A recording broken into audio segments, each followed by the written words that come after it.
Never give up until, however long that is, step by step, piece by piece, book by book, go for it. Don't miss the chance to grow, and resolve that you'll pay the price until you learn, change, grow, become. Then you'll discover some of life's best treasures when you pay that price.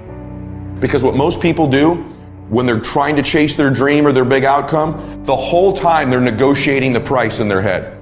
Should I continue to do it? Is it worth it? I don't know if I can continue anymore. It's getting higher, and that price is failure. That price is setback. That price is looking back. That price can be financial, literally a physical price. And what happens is, if you don't negotiate that price in advance, it's going to steal your focus and energy and become another distraction. One of the great distractions of chasing our dreams is this thing that goes off in our head as we're negotiating the price we're paying. Is it getting too high? Is it too much? And you'll have people in your ear, it's too big a sacrifice. You're going through too much. And you begin to negotiate it in your mind. It distracts all your focus. You can't be executing and negotiating simultaneously. If you're in your head negotiating and negotiating and negotiating, you can't execute. So negotiate it now. Negotiate it with me now. What are you willing to pay? For me, when I'm after something big, as long as it's legal, ethical, and moral, I'll sacrifice everything else. But I will not sacrifice anything legal, anything unethical, or anything immoral. But beyond that, I'm going to get it. And I know that negotiation comes up front. I accept the suffering. I accept the sacrifice. I know the sacrifice is far smaller than the one I'll pay if I don't do it. And I eliminate distractions, and I go freaking get what I want in my life, just like you can. And this needs to be your recipe as well. Successful people don't negotiate the cost of something. They negotiate whether it's worth it. What I'm telling you is, if you really want something bad enough, it's worth it. It's worth it. So start to feed yourself the worth question over and over and over again, not the cost question. Cost is a distraction. Worth is a focus mechanism. This is so worth it. It's so worth it. It's so worth it. Focuses you. Cost distracts you. And a friend of mine said, you know when people change? And I said, no. He said, when they get to the point when they say, I've had it. I've had it. I can do better than this. He was in the hog pen. He was broke. He had lost everything. He was deranged and deprived and distraught. But the Bible said he came to himself in this deplorable situation. He came to himself. He didn't get any money in the mail. He didn't meet any fine person that built up his self-esteem.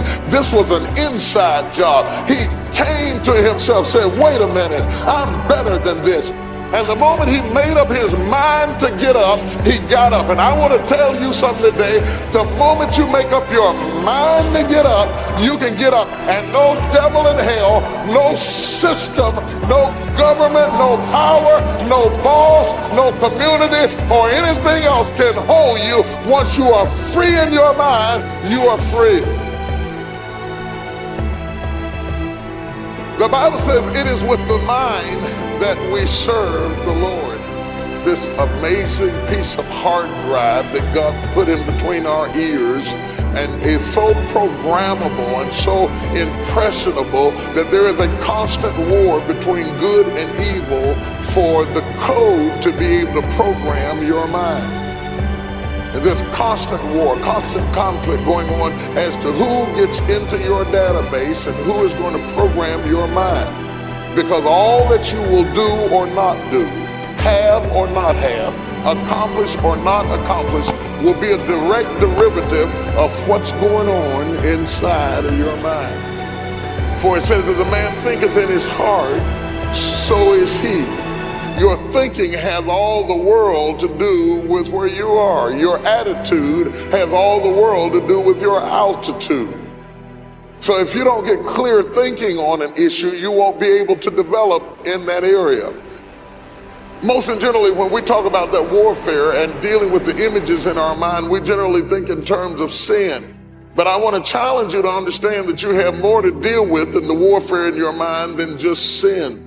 You have depression, you have fear, you have phobias, you have insecurities, you have unbeliefs. There are a whole lot of dysfunctional behaviors that were inherently passed on to us, but these are the reverberating consequences of an act of sin that leave you struggling in areas that people cannot see. Lay your hand on your head.